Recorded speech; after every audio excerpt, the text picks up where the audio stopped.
Estamos retornando, então, ao segundo bloco, né, das apresentações do workshop Acadêmica e Civil. Então, temos a satisfação aí de o Maurício como tutor, né, de uma sessão, de um bloco, onde 3 alunos, então, que ele contribuiu, né, para desenvolver uma POC dentro do assunto, né, de inteligência artificial e segurança, né, vai ser feita a apresentação agora. Então, passo a palavra para o Maurício. Por favor, Maurício. Eu gostaria já de convidar o Gabriel Bergman para fazer o compartilhamento da tela, para ele fazer a apresentação. Eu vou começar, na verdade, compartilhando aqui só para eu vou fazer uma demonstração do sistema.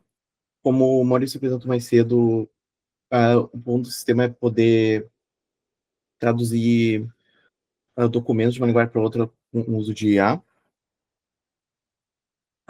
Então, eu vou fazer uma demonstração do sistema por aqui. Primeiro, eu quero só compartilhar rapidamente um documento que eu vou usar como demonstração. Nós vamos usar essa entrada, esse documento como entrada, que é uma certidão de antecedentes criminais.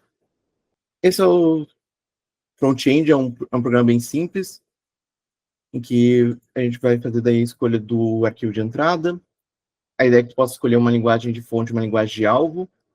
Tem algumas aqui selecionadas. Tecnicamente, eu vou explicar mais o modelo depois, mas tecnicamente o modelo por si só já dá suporte a umas 200 linguagens de uma vez. Então, assim confirmado que a tradução está funcionando bem para um dado par de linguagens, adicionar o sistema é tão simples quanto adicionar a opção à caixa de texto aqui.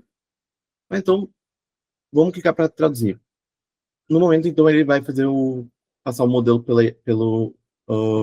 vai passar o PDF por um modelo de IA.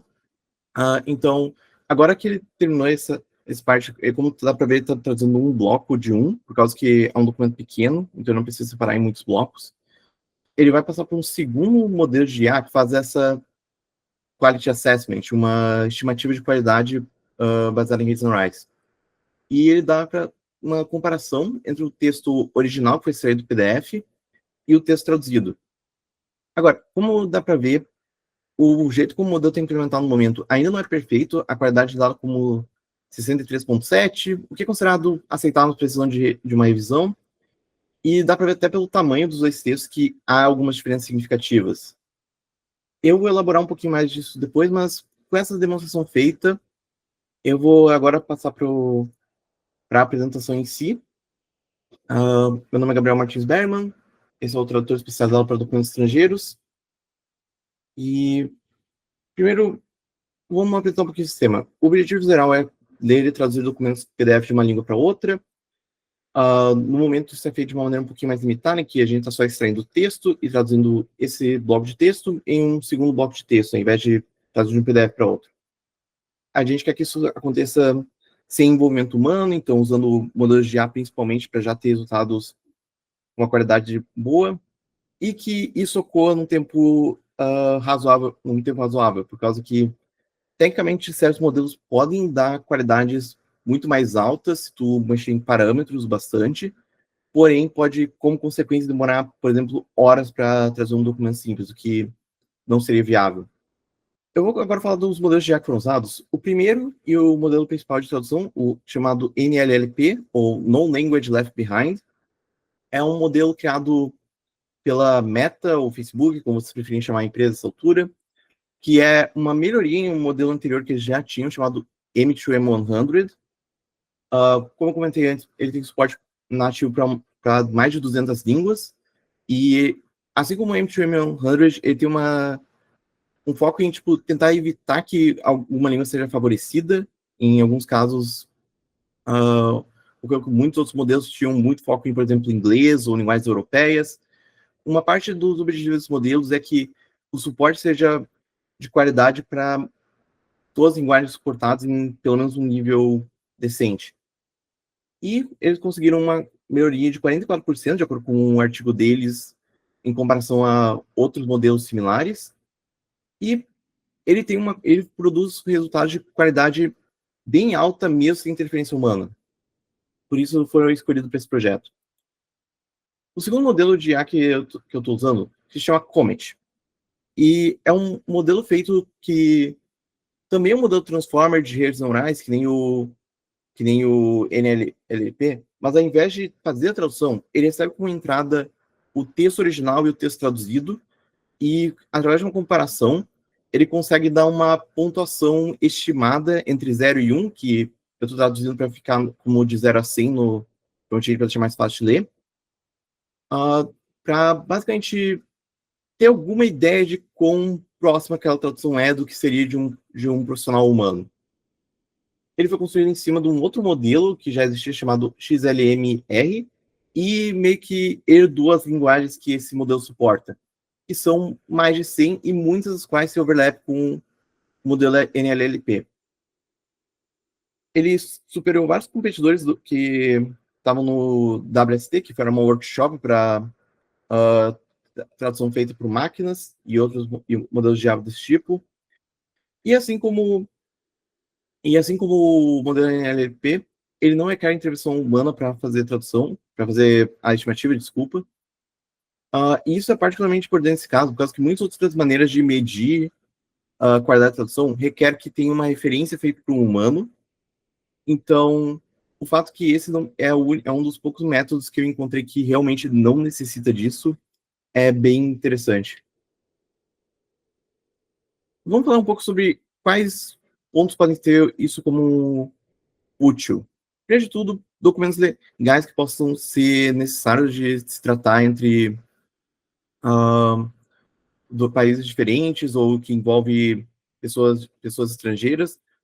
Ter essas traduções mais diretas e rápidas pode agilizar muito o processo de lidar com esses documentos sem ter que necessitar chamar ou contratar um tradutor especializado naquele par de linguagem específico. O mesmo pode ser dito de comunicação entre times internacionais que se espalham pelo globo, documentação ou qualquer tipo de contratos ou ajudas que precisam ser feitos e precisam ser traduzidos em larga escala de forma rápida, além de poder gerar maior acessibilidade de qualquer documentação importante para imigrantes, intercambistas ou turistas, pessoas de outros países que estejam visitando ou morando e ainda se adaptando à linguagem, sem, novamente, ter que fazer um processo lento de contratar aos poucos e pedir traduções de diversos documentos com especialistas de pares de linguagem específicos. Eu também quero falar de algumas das limitações que foram encontradas durante esse desenvolvimento. Na qualidade, foi notável em certos pontos que há limitações para o quanto a NLP é capaz de fazer.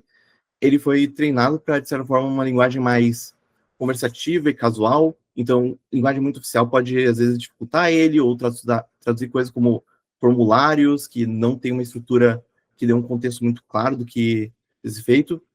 Isso pode ser resolvido com modelos mais específicos, tipo, ao invés de usar um modelo multilingüe como o NLP, talvez usar vários modelos menores que focam em pares de linguagem específicos que a gente queira dar suporte, podendo dar mais precisão para mais casos, ou até mesmo fine-tuning, pegar o modelo e treinar mais em cima dele para um caso de uso específico, para que ele fique mais preciso nesses casos. Outra limitação é que, ao momento, o sistema só trabalha com texto puro, essencialmente. Ele lê o PDF, extrai o texto dele e traduz, e a saída é um outro bloco de texto.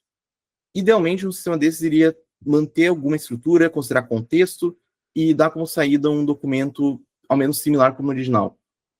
Por último, há um limite de tamanho para entradas de aproximadamente 512 tokens para ambos os modelos, o que equivale a aproximadamente 1.600 caracteres.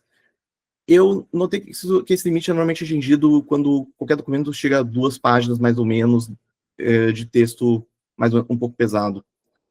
Isso pode ser evitado com uma tentativa de quebrar um pouco as entradas de uma forma cuidadosa, manter o contexto, e pode ser atingido com um pouco mais de esforço e expertise no assunto. Para concluir, esse projeto honestamente, eu acho que bem promissor, com a possibilidades futuras do que um modelo de tradução possa fazer de forma automática. Há uma possibilidade bem real de que isso seja viável com um pouco mais de trabalho e tempo, e talvez com um pouco de dedicação em fazer fine-tuning com modelos de IA, ou usar mais modelos de IA que cubram as fraquezas uns dos outros, de certa forma. Acredito que essa seja uma overview do sistema todo. Vou ficar aqui para perguntas, caso alguém tenha. Beleza, obrigado, Gabriel. Gostaria de abrir, então, para dúvidas. Pessoal que tiver dúvida pode abrir o microfone ou mandar aqui no chat. Professor, pode falar. Eu tenho dúvidas aí. Estou começando para incentivar os outros também a fazerem perguntas, né? Principalmente coordenado pelos tutores, né? Então, Gabriel, inicialmente, parabéns pelo trabalho. Acho que é um desafio, né, essa questão de tradução de documento. Nós temos uma infinidade de aplicações que a gente possa trabalhar, né, com esse problema, né?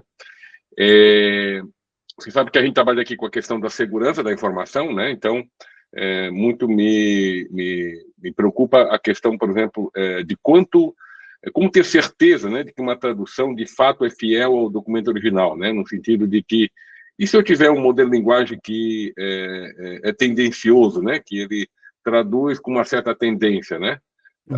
E se o modelo de linguagem errar, né? Como é que a gente poderia... Será que a gente poderia ter uma outra IA, um outro modelo de linguagem conferindo a tradução de um modelo primeiro? Como é que você vê essa questão da confiabilidade da tradução de forma automática?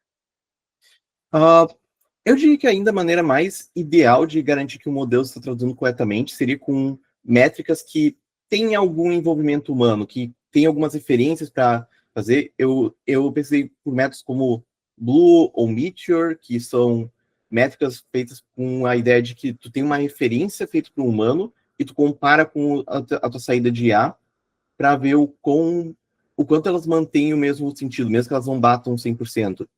Eu acho que essa ainda é provavelmente a maneira mais precisa de identificar a qualidade de um modelo de IA. Porém, como eu fiz esse projeto, modelos de IA próprios, como o Comet, já são capazes de dar umas estimativas de boa qualidade sobre o quão perto tu está chegando com uma tradução. Eu acho que modelos como esse são uma maneira viável de, em larga escala, para coisas que talvez estão produzindo várias traduções rapidamente, é uma boa alternativa de manter esse processo escalável, de garantir que traduções estão sendo feitas corretamente. Você acha que seria possível, nós temos algo como... aí uma questão de muito avançada, né? De fazer uma tradução sem enviar o texto, não, ou seja, eu pegar um documento, né, tornar ele anônimo, tá certo? Questão de privacidade, né, submeter a ele a um modelo de linguagem, a uma IA que vai fazer a tradução, mas sem ter aqueles dados privativos, né? E na hora que voltar, eu desanonimizar, né, a tradução, né? Voltar o texto traduzido bonitinho, sem problema de privacidade. O que você acha disso? Eu acredito que seja possível com algumas técnicas de talvez criptografia ou até com só alguns cuidados de segurança. Na minha cabeça, a ideia que me surgiu de imediato, não acredito que talvez seja a melhor maneira, porque normalmente a primeira ideia que vem na tua cabeça não é a melhor, mas seria uma maneira de talvez substituir qualquer dado sensível por um placeholder, fazer a tradução com o placeholder e depois pegar os dados criptografados, inserir de volta e deixar o usuário original descriptografar com uma chave. Alguma coisa nesse sentido, talvez. Sim, pode ser. Me diz uma coisa, imagine um cenário onde nós temos uma comunidade econômica, né? Por exemplo, a Comunidade Econômica Europeia, ou mesmo aqui o Mercosul, né? Onde tem países que têm línguas diferentes. Imagine um documento que eu vou assinar, né, em língua portuguesa, a língua espanhola, eu, né, posso pensar que entendo espanhol, mas na hora que for ler, né, tem palavras que confundem, né, nós os brasileiros, né? Como é que poderíamos fazer, por exemplo, a assinatura digital? Eu assino um documento em espanhol, mas na realidade eu vi uma tradução daquele documento, um modelo de linguagem traduziu, botou em português, eu li, eu assinei aquilo que eu vi, né, que é o português, mas o documento que foi assinado foi em espanhol. Como é que poderíamos gerenciar isso? Será que deveríamos ter cópia, ou seja, a tradução de versionamento do documento do PDF? Ou será que nós podíamos ter algum tipo de informação dizendo que o assinante, né, assinou uma versão traduzida, mas não sei exatamente o que ele assinou, sei lá. Como é que você vê isso?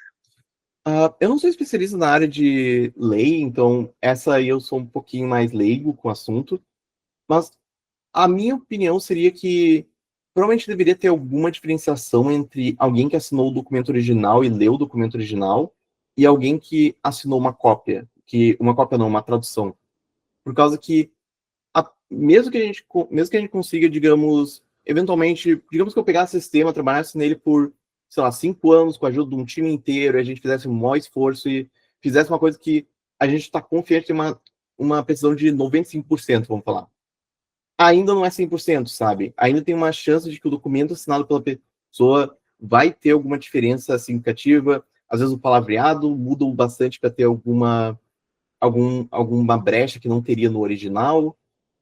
E isso significa que eu acho que definitivamente tem que ter uma diferenciação, ou alguma especificação no documento original de que, se uma tradução for assinada, talvez há mais justificativa para talvez discordância com o contrato no futuro, porque causa pode ter genuinamente um mal entendido ali, ou alguma forma de, tipo, identificar que qual versão do documento cada pessoa assinou de verdade, para ter uma ideia de, tipo, em que patamar cada um está entendendo o acordo.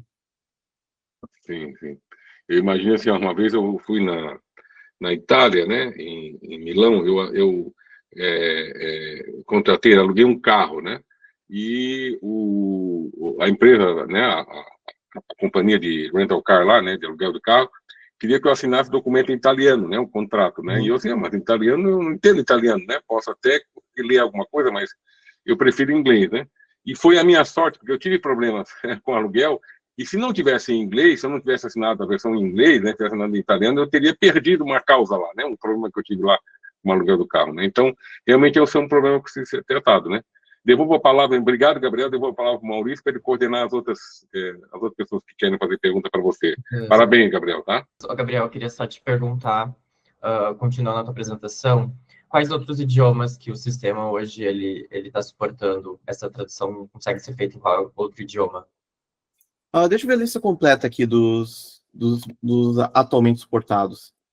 Okay. De novo, na teoria, tem 200 linguagens que são suportadas pelo modelo de tradução e 100 que são suportadas pelo modelo de verificação, mas estão implementados no momento são árabe, chinês, inglês, francês, alemão, japonês, coreano, português. Eu já falei português? Não tinha falado português. Ok, mas está implicado português, russo e espanhol. Uhum. Essa é a lista de linguagens atual, tanto como entrada como saída é válido para essas linguagens. Beleza, legal. Mais alguém quer fazer alguma pergunta? Aberto à discussão. Só tirar uma dúvida, Gabriel. Primeiro, parabéns pelo trabalho, parabéns pela evolução do trabalho. Muito bom. Podemos falar um pouquinho rapidamente sobre o tamanho do modelo, se tu rodou ele local, como é que foi fazer isso? Eu rodei ele localmente no meu computador, então eu não peguei os modelos maiores que são feitos para tipo, tá rodando em servidores ou coisa assim. Especificamente, a versão que eu estou usando nesse projeto do NLLP é uma versão de 1.3b destilada do modelo maior. Então, é essencialmente a maior que eu consigo rodar, que ainda para manter a qualidade o máximo possível, sabe? Nisso, eu acho que ele ocupou, se eu não me engano, 2 GB e pouco de espaço da minha memória. E em termos de rodar o programa, eu tenho uma GPU decente aqui, então não era muito custoso, desde que eu dedicasse meu PC a rodar nisso. Basicamente, desde que eu não rodasse nada junto, ele podia até lidar com documentos relativamente grandes. Eu tinha o quê? 6 GB de VRAM, provavelmente. Perfeito. Eu acredito que seja nessa faixa. Eu posso, se tu quiser, eu posso talvez dar uma olhada depois e te mandar algumas informações mais precisas. A minha pergunta é mais para levantar o ponto de que, de fato, tu rodou ela local, tu fez essas coisas, tu não precisou, porque seria muito simples usar o Translate, né? Mas no momento que tu roda localmente e friso esse aspecto, realmente tem essas questões de segurança adicionais, assim, só para frisar esse ponto, e também para saber o tamanho do modelo, que eu fiquei curioso. Então, é relativamente pequeno. Eu quero adicionar, inclusive, essa outra possibilidade de melhorar usar um modelo que ocupe mais espaço, mas aí entra a questão de tu ia precisar de servidores e coisa assim, e muito mais infraestrutura para fazer funcionar. Obrigado, Gabriel, novamente. O Jean, para fazer a apresentação dele, que ele vai fazer uma análise comparativa de OCRs. Então, o trabalho aqui ele é um pouco mais acadêmico, no sentido de que não tem um software, alguma coisa que eu possa mostrar executando. Ele é uma análise comparativa, né? Então, a gente vai calcular alguns valores e comparar. Ó, motores OCR, motor é só como a gente chama esse software, né? OCR aqui é Optical Character Recognition, que é reconhecimento de caractere. No caso de manuscrito brasileiro, você pode pensar letras, basicamente. Então, a gente quer comparar softwares que vão reconhecer letras. Aí, a agenda da apresentação é essa, eu vou mostrar um exemplo de mais ou menos o que é que está acontecendo, para todo mundo entender.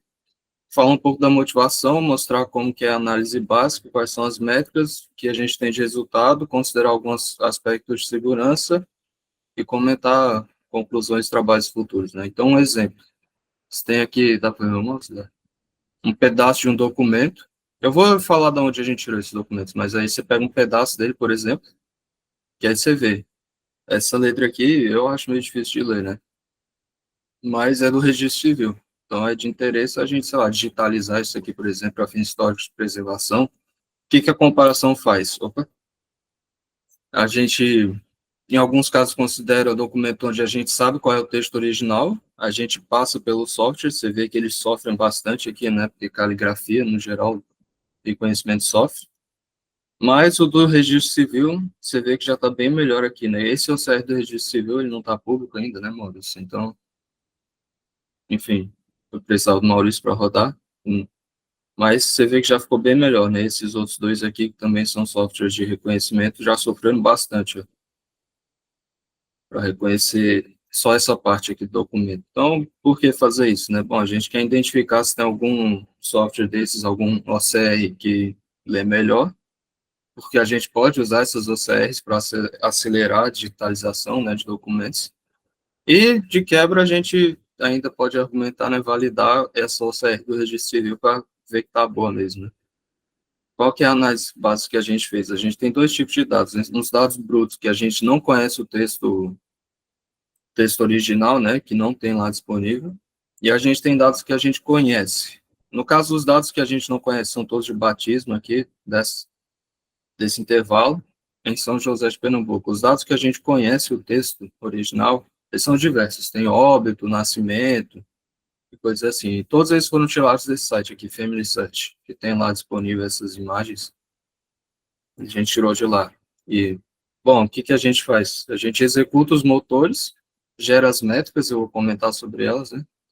E a gente compara as métricas com os dados conhecidos e entre os motores, né? Tem uma certa diferença aí. Quais são os motores, né, que a gente trouxe? Motores aqui eu chamei de benchmark é a análise comparativa, né? A gente testou o Tesseract, que ele usa mais algoritmos clássicos de visão. O que isso quer dizer? Basicamente que ele não vai ter rede neural. Só isso, ele vai fazer outras coisas com a imagem, aumentar contraste, procurar caracteres, separar, enfim, coisas mais diretas na imagem, para tentar classificar os caracteres e achar eles. O EasyOCR, ele já tem redes neurais convolucionais, a galera da computação aí vai saber que isso é um pouco, tem um salto aí qualitativo com redes neurais convolucionais para reconhecer coisas. E a OCR do modelo civil também é uma rede neural convolucional, acho. Esse modelo Qwen aqui, que ele já é um pouco mais especializado, pensando em visão e no português brasileiro, né? Quais são as métricas que a gente tirou, né? O que a gente observou para fazer a comparação? A gente contou quantos caracteres os modelos acharam, né, na imagem e quanto tempo demorou. Isso para a gente comparar os modelos entre si, né? Onde a gente sabe que tem texto conhecido, as imagens que a gente sabe que o texto é conhecido, a gente calculou esse CER, que é a taxa de erros, né? Quanto está diferente do texto conhecido para o que o motor achou. Então, como é que a gente calcula esse CR? Tem essa distância de Levenshtein aqui, que eu vou explicar no exemplo, a gente pega ela e divide pelo tamanho do texto original conhecido, né? Como é que funciona essa distância de Levenshtein? Então, pega, por exemplo, esse texto aqui, Gato Preto, que é o original, né? e o motor lê o GSTO preto. A gente vai notar que o tamanho do texto é 4 mais 5 mais um espaço, né, 10. A métrica de Levenstein vai ver o seguinte, para eu chegar desse texto aqui que eu tenho para o original, para minha referência, eu tenho que mudar o S, é uma operação. Então, minha distância de Levenstein é 1, o tamanho original é 10, e então o erro é de 10%. Esse foi o cálculo que a gente fez para essa CER aqui, né? Os resultados obtidos nos dados conhecidos foram esses aqui. Então, Tesseract, claro, aqui são médias, aí tem uma discussão sobre, que eu vou fazer lá nas conclusões sobre análise estatística, mas o Tesseract, ele errou bastante, né? 85 dos caracteres errados, no caso dos textos que a gente sabe qual é o texto original, mas ele rodou rápido. Aí você vê o que você quer, né? O EasyOCR, ele errou um pouco menos, demorou um pouco mais, e o Registro Civil foi o que errou menos de longe e demorou um pouquinho mais que o EasyOCR, né? Aqui, olhando só, comparando, aí já não é mais com um texto conhecido, né? A gente só vai comparar como que essas OCRs estão achando o texto, quanto tempo elas demoram, né? Naqueles documentos que a gente não sabe o texto original, o Tesseract é o que roda mais rápido, porque ele não usa o modelo convolucional. As últimas versões eu acho que até tem, mas esse daqui não está rodando um modelo convolucional nem nada, é mais algoritmos clássicos. E ele acha, em média, esse tanto de caracteres. Claro que, bom, enfim, eu vou levantar as análises estatísticas mais para frente, comentários, né? Aqui no caso do registro civil, esse daqui foi um erro meu, que era para eu ter passado umas imagens para o Maurício que eu não passei, e aí agora a gente está sem esses dados. A gente até tem dados, mas não são do mesmo banco de imagens que esses outros dois aqui, então não dá para comparar diretamente. Mas a gente pode até inferir, porque as imagens nesse caso aqui são bem parecidas com essa, que a magnitude do tempo de execução médio aqui do OCR ia ser ao redor de 10, né? Uma ordem de magnitude. Pensar, sei lá, 6, 7. Então ele demoraria um pouco mais, mas, de novo, ele é o que tem o melhor desempenho aqui, né? De longe. Aí algumas considerações sobre aspectos de segurança, né? Todas essas coletas, tá, elas rodam localmente, então a gente não envia dados externo para lugar nenhum, né? Nome de alguém, sei lá onde que nasceu. O dataset ele não é público ainda, né? Ele só vai ser publicado se tiver conformidade legal e regulatória, né? Para não sair soltando documento das pessoas. Apesar de ter uma distância temporal, não parece uma boa ideia. Tem uma questão de política de descarte e retenção, né? Que ainda está em definição. Os dados sensíveis serão anonimizados quando aplicável e o acesso ele é controlado e ele pode ser, como roda localmente, ele pode ser restrito aos fins autorizados, né? Só digitalizar mesmo ou qualquer outra coisa que for precisar fazer. Aí, conclusões de trabalhos futuros, bom, as métricas que a gente tem, principalmente essa daqui, né, indicam que esse motor do registro civil, ele é o melhorzinho, né? E o que a gente pode fazer com trabalhos futuros? Incluir o Pedal OCR, que era o plano inicial, mas acabou que não deu certo. Incluir outros motores de reconhecimento, né, proprietários, que aí tem que pagar, né, para ver se faz alguma diferença. Aumentar o dataset, que é aumentar o banco de imagens que a gente usa para colher essas métricas e fazer uma análise estatística mais profunda, né, porque se a gente vê que eu só trouxe média, e, enfim, é preciso conhecer coisas como desvio padrão, fazer mais de uma rodada na mesma imagem, para ter uns dados melhores, né. É isso aí. Vou abrir agora para perguntas.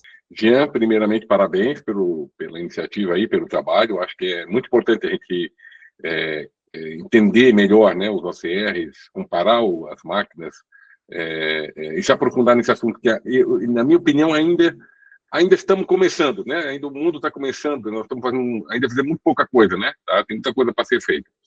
Bom, em termos de segurança da informação, né? Eu tenho aqui algumas perguntas para te fazer, né? Primeiro, podemos ter vários modelos, várias OCR, né? A saída, por exemplo, uma proposta seria a saída de cada OCR pode ser comparada com ela, ou seja, você tem várias OCR, cada um faz, né, a tradução, né, quer dizer, faz o reconhecimento ótico de caractere, e aí a saída de vários modelos de linguagem pode ir para um outro modelo de linguagem que faria um merge aí para gerar uma versão fiel, né, em relação ao manuscrito. Como você acha que poderíamos definir evidências, né, nessa essa criação de uma versão digitalizada, uma versão de caractere reconhecido em relação ao original, assim, no sentido de que no futuro nós podemos provar, né, para qualquer juiz, né, e olha, isso aqui de fato, né, é a melhor, né, reconhecimento óptico daquela imagem, né, naquela data, naquela época, né, e por isso que ela foi divulgada e aí gerou uma série de questões, né? O que tu pensa disso, Jean? Bom, se eu entendi a pergunta, é sobre confiabilidade, né? Depois que a gente faz outros processos, mesmo passando por IA, como que a gente pode confiar que aquele processo realmente deu um documento decente?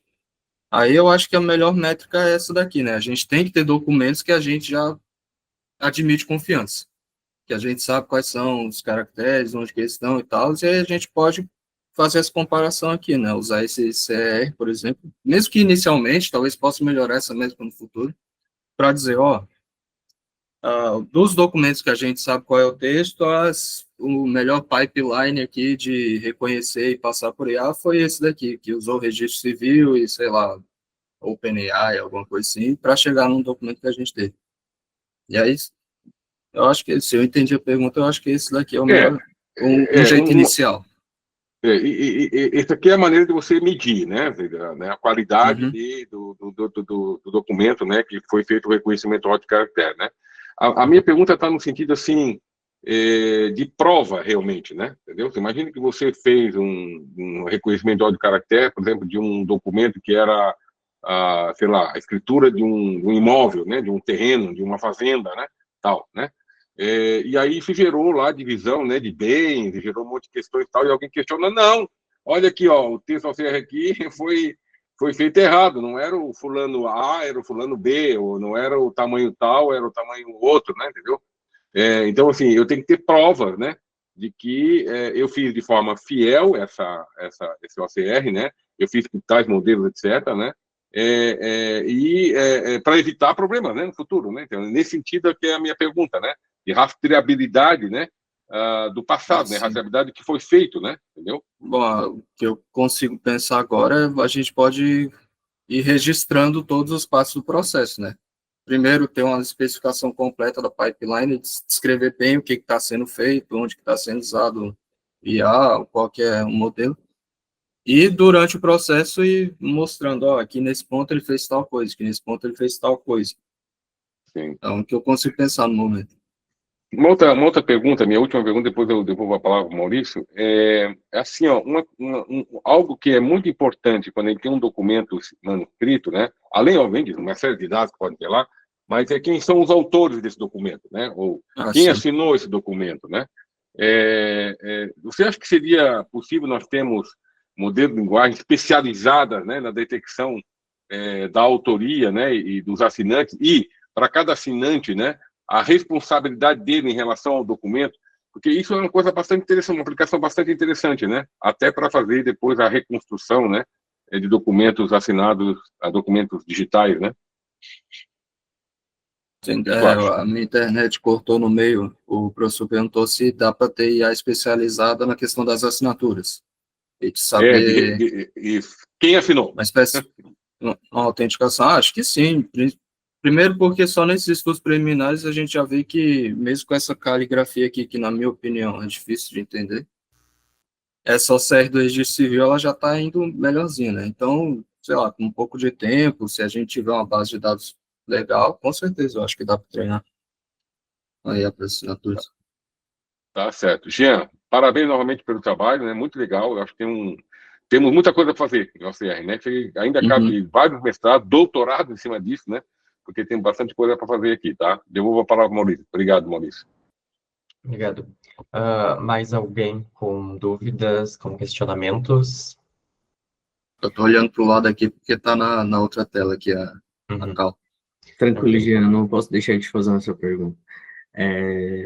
Queria que tu falasse um pouquinho sobre a métrica, eu queria ser mais técnico aqui na pergunta, sobre especificamente como você fez os testes e quais documentos você usou, se foi algum conjunto. Pode falar Então, a gente tem... Inicialmente aquele que também tem o teste com o do registro civil. No caso aqui esse daqui, né, Exato. que a gente calcula o C, né, o que acontece? A gente tem os dados brutos que a gente não conhece aqui em cima, né, que são mais ou menos 120 imagens. Esse daí a gente só usou para esse caso, que não tem C, só para ver quantos caracteres e tal. A gente também tem umas 30 imagens já recortadas assim, que a gente sabe qual é o texto que está lá. A gente Uhum. viu, passou, e eu acho que não são exatamente todas as 30, não todos os segmentos, perdão, das 30, alguns eu acho que não dá para usar, Uhum. mas a gente tem esse banco de imagens que a gente tem um texto original para comparar. Perfeito. Aí com essas imagens a gente rodou especificamente nelas, os motores, né, cadê? Rodou o Tesseract, o ISOZR, o registro, especificamente nelas, perdão, E tu pode me falar o tamanho, tamanho das imagens? megabytes. Eu queria Se saber, pode ser em quantidade de texto, assim, aproximadamente quantas linhas. Tipo, só para mim ter uma ideia. eu teria que consultar aqui agora, calma aí. Não precisa contar, tu tem uma ideia, 10 linhas, Eu não 20 tenho de linhas. cabeça. Ah, não. Depende, né? Os recortes, eles podem ter, sei lá, de 5 a 6 linhas, uma coisa assim. Ok, são recortes curtos, então, parágrafos. Os recortes são curtos, mas aí a gente tem umas 30 imagens, mais uns Perfeito. parágrafos.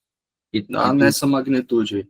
para cada um de deles, linhas. tu enviou separadamente. Mas, de novo, nem todo recorte a gente usou, né? Porque tem alguns recortes que, mesmo assim, a gente não tem o texto original. Então, a gente... Até no Family Search, às vezes, eles também só tem partes ali que eles reconhecem como... Então, a transcrição tu pegou diretamente do Family Search. Na verdade, os dados conhecidos eu peguei de um colega que fez um trabalho parecido. Então, ele tem uma base de dados Ground Truth, que também veio do Family Search. E aí eu, né, aproveitei ali pra... E a transcrição, desculpa a curiosidade, a transcrição, ela tá perfeita ou ela é aproximada? Não, enfim, com certeza ela é também aproximada, né? Porque, primeiro, que alguma coisa se faz no olho e outras também se usam outros modelos, né? Mas, assim, de qualquer forma, mesmo se fosse a transcrição por um humano, às vezes também pode ter, né? Então, Não, eu falo porque assim, o trabalho é muito interessante e ter uma métrica real para fazer medição de OCR verdadeiramente é um tanto difícil. E ter as transcrições perfeitas te daria segurança para sim, falar, afirmar sim. com toda a convicção do mundo que aquela métrica realmente condiz com aquela situação. O trabalho está muito interessante e muito válido para a gente continuar realmente as pesquisas. Parabéns. Nesse sentido, eu vou me apoiar no fato de que é uma POC, né? Não, Eu não perfeito. conheço Não, até. não é uma crítica, beleza? Uhum. É só para entender mesmo, porque daí eu consigo ter noção, a gente consegue ter noção Sim, não, real. mas é isso mesmo. O ideal seria ter o texto concreto, digamos assim. Que aí a métrica, ela é basicamente indiscutível, né? Uhum, perfeito. Obrigado, Jean. Parabéns. Obrigado. Beleza. Por questão de tempo, eu já vou pular para o próximo participante. Mas obrigado, Gia. Para finalizar essa sessão, eu vou convidar o Thiago Luz para fazer a apresentação do seu detector de áudio gerado por IA. Beleza, eu sou o Thiago Vieira Luz, eu vou apresentar o meu trabalho que tem o tema de detecção de spoofs em sistema de autenticação por voz. Então, para dar uma contextualizada, primeiro, antes de mostrar a POC, a ideia é por causa que agora a gente tem várias ferramentas já que conseguem fazer o voice cloning, né? E tem ferramentas comerciais já que conseguem clonar a voz e produzir áudio de 3, 5 segundos com basicamente nenhum defeito. Então fica bem difícil fazer esses reconhecimentos. Tem alguns estudos já que apontam que esses sistemas conseguem fazer invasão de sistemas de segurança tradicionais com um sucesso de 40% em menos de 30 segundos. E isso gera várias vulnerabilidades, né? Os sistemas tradicionais que verificam a identidade, eles não têm mecanismos robustos para fazer a autenticidade desses áudios. Então, a ideia da POC é justamente nisso, de criar uma camada de countermeasure para fazer essa autenticação. Então, vou mostrar aqui a POC que eu fiz. É só uma interface, no caso, como web app, mas na prática a ideia seria ser um back-end, assim, que fosse chamado, então poderia ser usado por diferentes sistemas aí, como bancos, aplicativos de mensagens, né, que tem áudios, poderia fazer essa verificação automática desses áudios e poder estar alertando o usuário, né, esse áudio tem tanta chance de ser falso.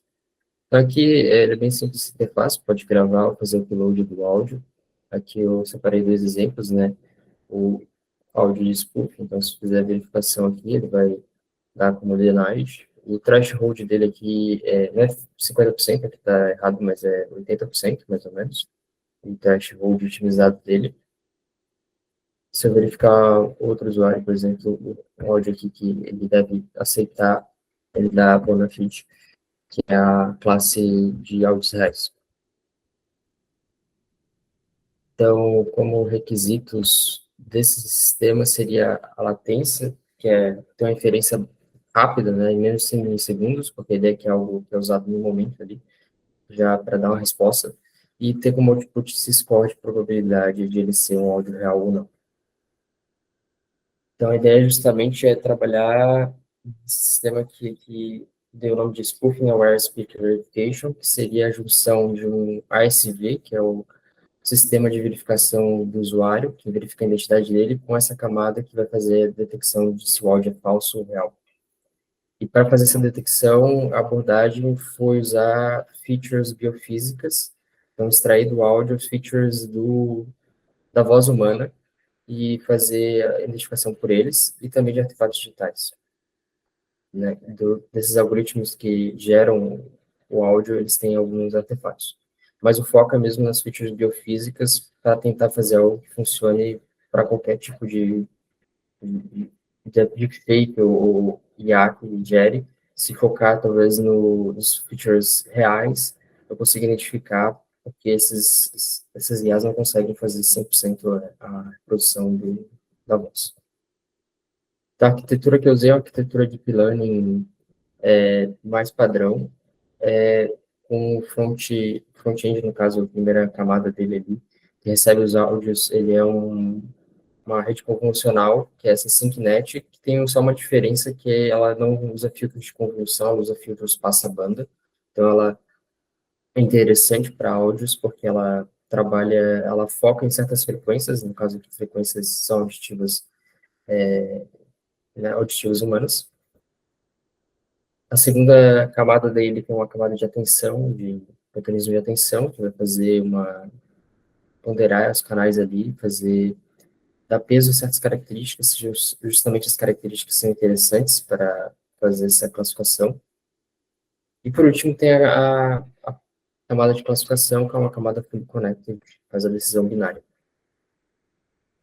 Para o treinamento e para parâmetros, eu usei o dataset ASV Spoof, que ele é um dataset mais recente, é um dos mais recentes e mais maiores, assim, bastante áudios, então ele tem um dataset de treino com 25 mil áudios, o dataset de validação dele, que é chamado de dev, com quase 25 mil áudios também, e o set de teste, que é 71 mil áudios. O problema desse dataset só é que ele tem um desbalanceamento, 80% dos áudios dele é spoof, mas ao mesmo tempo eles são áudios, exemplos de ataques sofisticados, então eles são gerações muito boas, às vezes é difícil saber qual áudio, se estou abrindo áudios aleatórios, é difícil dizer qual que é real e qual que não é, sem ver a tabela.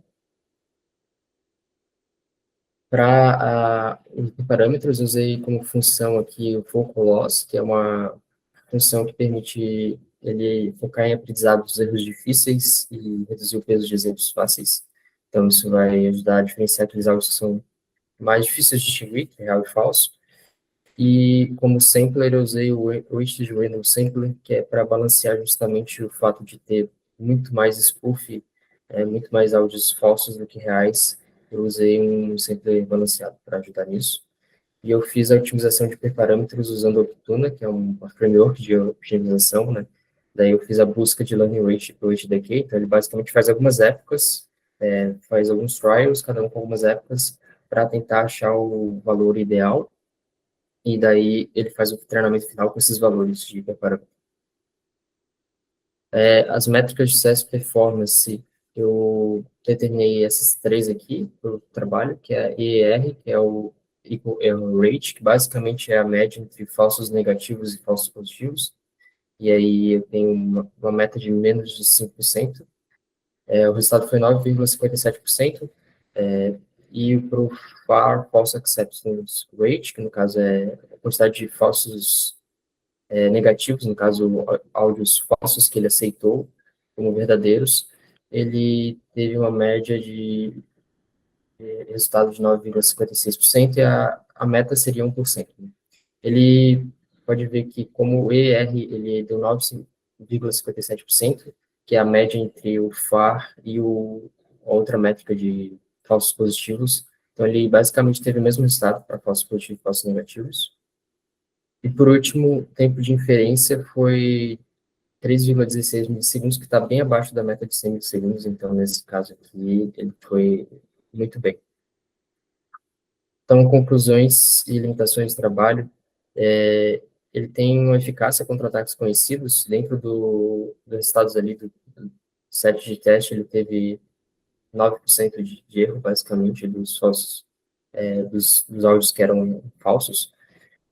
E a arquitetura, ela é bem leve e rápida, né? O modelo que eu usei ali, ele é bem pequeno, então ele roda rapidamente. Isso é muito bom para fazer essas consultas em tempo real, né? E ele tem algumas limitações, que seria a generalização. Ele foi treinado em dados específicos daquele dataset ali, né, do ASV Spoof. E tem uma dependência também da qualidade do microfone, porque ele, na forma como eu treinei, ele não tem uma pipeline de pré-processamento muito forte, então ele depende muito da qualidade do áudio do dataset. Então, tentando aqui se eu for ali gravar o meu áudio, né, ele não tem um resultado tão bom, ele é muito, às vezes, aleatório, às vezes ele consegue acertar, mas muitas vezes ele não consegue. E eu acredito justamente porque ele não tem essa filtragem muito boa, né, uma padronização entre os áudios que ele foi treinado e os áudios que seriam reais, né, inclusive porque em situação real, se você está usando pessoas que gravaram no celular e outras situações, a qualidade do áudio vai variar muito.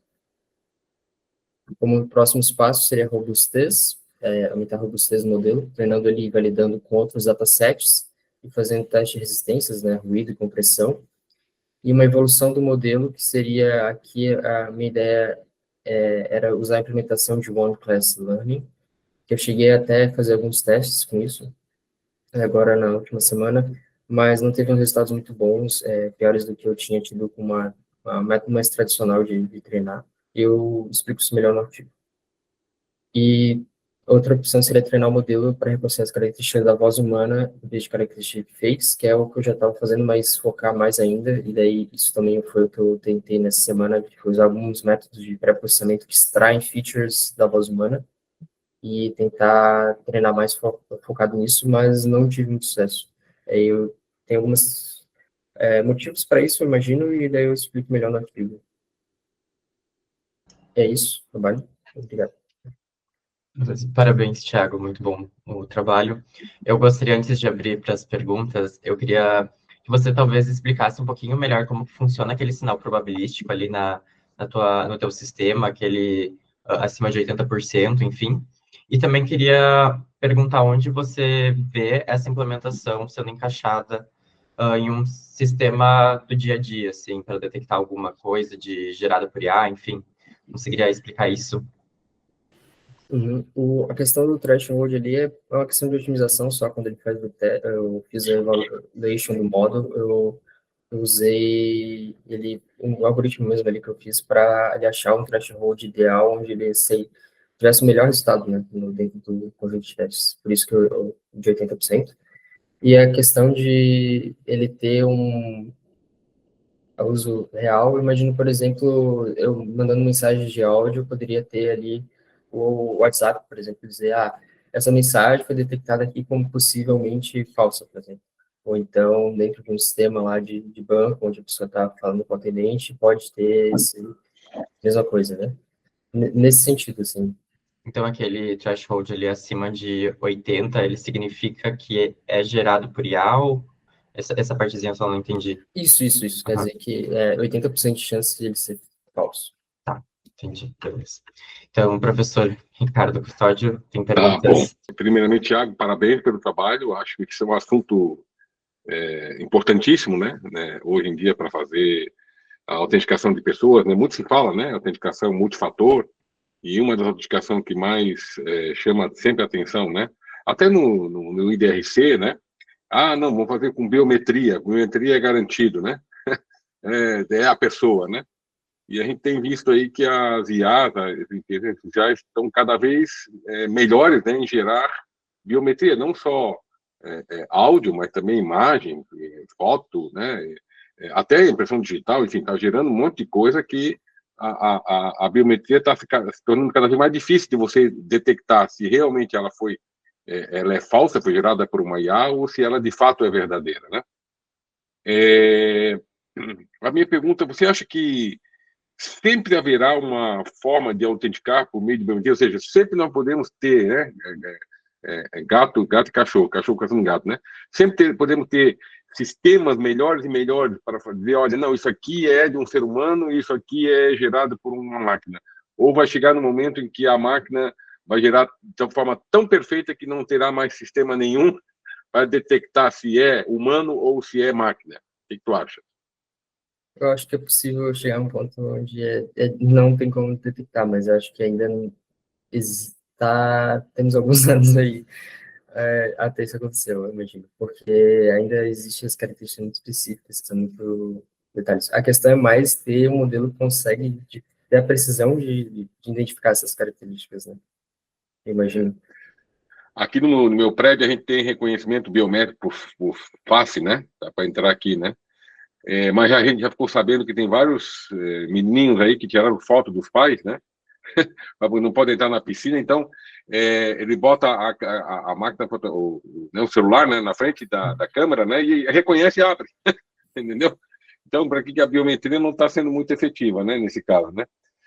Me diz uma coisa, uma ideia que eu tive, né, durante a apresentação, e se o microfone, sabe, o dispositivo que captura a voz do ser humano, né, ele tivesse assinatura digital, né, assinado como se fosse uma marca d'água, né, então você fala, ele converte, né, voz em dado, né, faz a conversão analógica digital, né, assina digitalmente, como se tivesse uma espécie de a gente chama de TPM, né, Trusted Platform Module, né, um módulo de assinatura confiável dentro do próprio microfone, de tal maneira que né, a string de bits, né, que representa o áudio, né, da pessoa falando, já está assinada digitalmente por uma entidade confiável, que é o microfone, né, para dizer, olha, isso aqui veio de um ser humano, porque eu sou o microfone e eu capturei a imagem, a voz de um ser humano, né? O que tu acha de uma solução desse tipo? É possível, talvez, mas não sei, imagino que algo poderia ser falsificado também, do mesmo jeito. Se eu pegar o áudio e tocar bem no microfone, eu estaria gerando assinatura desse áudio. Não sei se funcionaria necessariamente, mas o que eu pensei também é a questão de segurança, não enviar o áudio, né, diretamente, talvez fazer a extração dos features e enviar só os features, e daí treinar um modelo dentro desses features, justamente pensando só, mas eu acredito de não ficar enviando os áudios das pessoas, né. Sim. Uma última pergunta, até eu queria ver se o Frederico está por aí, né? No sentido assim, ó, de usar o áudio, né, para fazer a autenticação como se fosse uma credencial verificável, né? Hoje nós podemos ter a credencial verificável para fazer a prova, né, de autenticação, né? Por exemplo, liberando um determinado tipo de informação no celular por biometria, né? Será que o áudio não poderia também ser uma credencial verificável no processo de autenticação? É a pergunta que eu te faço, Thiago, e eu queria chamar o Frederico para ver o que ele acha disso. Eu acredito que tem seus prós e contras, como todas as formas de biometria, teria que analisar com mais detalhes, mas eu acho que sim, é possível, se tiver formas confiáveis de se fazer a autenticação. Tá certo. Frederico, está por aí, Frederico? Tô sim, estou pensando, professor. Está pensando? A provocação do senhor é muito interessante. Os esquemas que nós temos hoje de carteiras digitais, eles ou usam um TPM ou simulam um TPM, né? E aí os dispositivos com TPM, de fato, usam a biometria, seja o Face ID, né, ou uma impressão digital para desbloquear esse TPM e permitir que ele funcione e faça uso da chave privada que lá dentro está armazenada. Então, teria que substituir esse motor de leitura biométrica, processamento de biometria facial, impressão digital, por um processamento da voz, né, usando o esquema do Thiago, uma coisa parecida. Me parece factível, né, mas é algo que vai estar no dispositivo. Dispositivo, né? Tá bom. Thiago, mais uma vez, parabéns pelo trabalho, devolvo a palavra para o Maurício. Obrigado, tá? Wellington, acho que você tem uma pergunta. Eu ia fazer um comentário, tipo, exatamente esse tipo de comentário que eu ia fazer, que o professor Custódio fez aqui, que aparentemente a gente sempre está no jogo de gato e rato. Acho que é isso que você quer dizer indiretamente, né? Você acredita que é uma tendência os modelos de IA conseguirem gerar voz próximas da realidade e vai ser difícil, talvez, no futuro, chegar à possibilidade de realmente utilizá-lo completamente. Mas, ao mesmo tempo, hoje você vê perspectivas de realmente utilizar um sistema assim como complemento. Estou entendendo assim. Ou seja, é o jogo de gato e rato que o Simon, no livro The Code Book, ele sempre fala, assim, que tipicamente isso acontecia com criptogramas, ainda acontece, e que você está falando que poderia, sim, usar um sistema de autenticação, e só que vai precisar ser atualizado no futuro próximo. É isso mesmo? Só para ressaltar. Sim, acho que é essa a ideia, justamente. Fazer, tipo, uma camada a mais que pode dar essa informação, mas ela nunca vai ser uma camada final, assim, dizer, não aceito esse áudio porque ele é completamente falso. Seria, ele vai te dar uma certa, um aviso, vamos dizer assim. Isso aqui tem muita chance de ser falso, por exemplo. Porque é muito difícil fazer um sistema que vai ser muito exato nesse caso, né? Ainda mais conforme as técnicas forem melhorando. Frederico, você tem questionamentos? Eu tenho vários. Não sei quanto tempo a gente tem, Maurício, mas qualquer coisa tu me interrompe, tá? Tranquilo. O primeiro é sobre aqueles tempos, né? Tu falou de 3 milissegundos de inferência. Isso foi em GPU ou em CPU?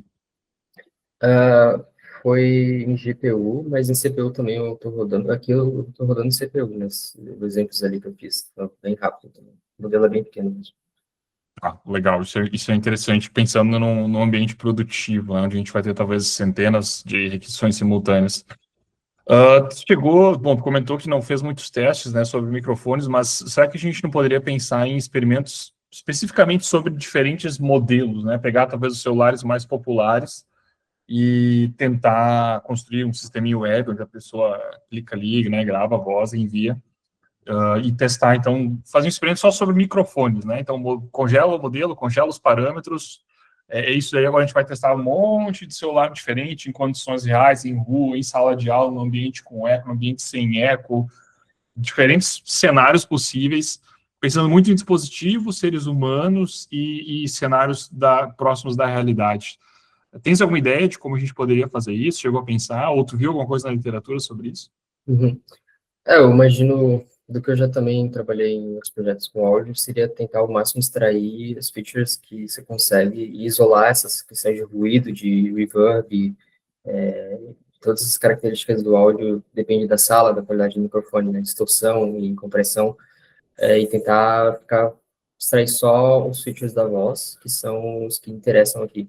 Detectar esses features e ver se eles batem com o que é esperado da voz humana ou não. Entendi, mas fazer experimentos desse tipo não pensou, imagino não ter pensado em relação a POC, mas tu tem visto na literatura experimentos nesse sentido? Tu acha que faz sentido essa proposta de experimento que eu estou trazendo? Uhum. Sim, sim, faz muito sentido, inclusive gerar datasets que são mais gerais, né? Porque, por exemplo, o que eu usei, todos os áudios são basicamente com a mesma qualidade, assim, com a voz bem isolada, né? Não tem muita distorção, coisa, então fica difícil fazer essa comparação com o mundo real.